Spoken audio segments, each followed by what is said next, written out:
Breaking చూస్తున్నాం. Panchayat secretary నియామకాల్లో sports వికలాంగుల కోటాను విస్మరించడంపై హైకోర్టు ఆగ్రహం వ్యక్తం చేసింది. స్పోర్ట్స్ వికలాంగుల కోటాను సవరించి మళ్లీ ఫలితాలను విడుదల చేయాలని చెప్పింది. 17 ప్రశ్నలకు కీలో తప్పులు ఉన్నా ఎలా మార్కులు వేశారని ప్రశ్నించింది. స్టే ఎత్తివేయాలని కోరిన ప్రభుత్వ విజ్ఞప్తిని హైకోర్టు తోసిపుచ్చినట్టుగా సమాచారం అందుతోంది. కోర్టు అనుమతి లేకుండా నియామకాలు చేపట్టవద్దంటూ తదుపరి విచారణను సోమవారానికి వాయిదా వేసింది హైకోర్టు. దానికి సంబంధించిన బ్రేకింగ్ మనం చూస్తున్నాం. పంచాయతీ సెక్రటరీ నియామకాల్లో స్పోర్ట్స్ వికలాంగుల కోటాను విస్మరించడంపై హైకోర్టు ఆగ్రహం వ్యక్తం చేసింది. స్పోర్ట్స్ వికలాంగుల కోటాను సవరించి మళ్లీ ఫలితాలను విడుదల చేయాలని హైకోర్టు చెప్పింది. పూర్తి డీటెయిల్స్ తెలుసుకుందాం. మా ప్రతినిధి సునీల్ ఫోన్ లైన్లో సిద్ధంగా ఉన్నారు డీటెయిల్స్ అందించడానికి. పంచాయతీ కార్యదర్శులపై నెలకొన్నటువంటి గందరగోళంపై హైకోర్టులో ప్రజా ప్రయోజన వాద్యం దాఖలు చేశారు మరి కొంతమంది నిరుద్యోగులు. అయితే ప్రధానంగా పంచాయతీ సెక్రటరీలో ఇప్పటికే ఫలితాలు విడుదల చేసినటువంటి నేపథ్యంలో చాలా అవకతవకలు జరిగాయి.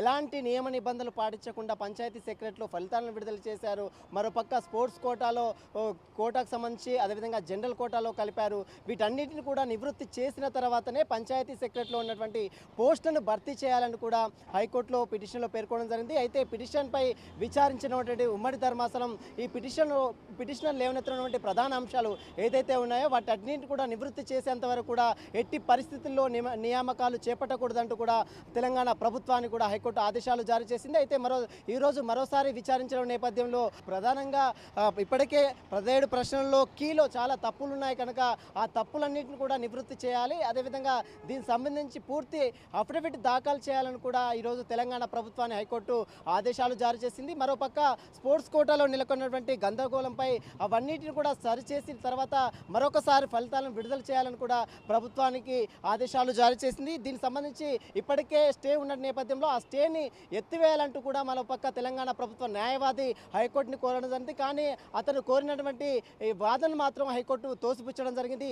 ప్రస్తుతం అయితే ఉన్నటువంటి స్టే మాత్రం కంటిన్యూగా కొనసాగుతుంది. ఎందుకంటే ఇప్పటికే పంచాయతీ కార్యదర్శిలో ఫలితాలు విడుదల చేయడం జరిగింది. కానీ నియామకాలు మాత్రం హైకోర్టు పరిధిలోనే ఉంటాయి. హైకోర్టు ఆదేశాలు ఇచ్చేంత వరకు కూడా నియామకాలు చేపట్టకూడదంటూ కూడా హైకోర్టు ఈరోజు ప్రభుత్వానికి ఆదేశాలు జారీ చేయడం జరిగింది.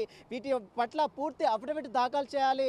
సోమవారం వరకు దీనికి సంబంధించినటువంటి పూర్తి కౌంటర్ ద్వారా అఫిడవిట్ దాఖలు చేయాలని ఈరోజు తెలంగాణ ప్రభుత్వాన్ని మరొకసారి హైకోర్టు ఆదేశాలు జారీ చేస్తూ తదుపరి విచారణ సోమవారానికి వాయిదా వేయడం జరిగింది. మరి సోమవారం ఎలాంటి ఆదేశాలు జారీ చేస్తున్నది మాత్రం ఇప్పుడు సర్వత్రా ఆసక్తి నెలకొందని చెప్పవచ్చు.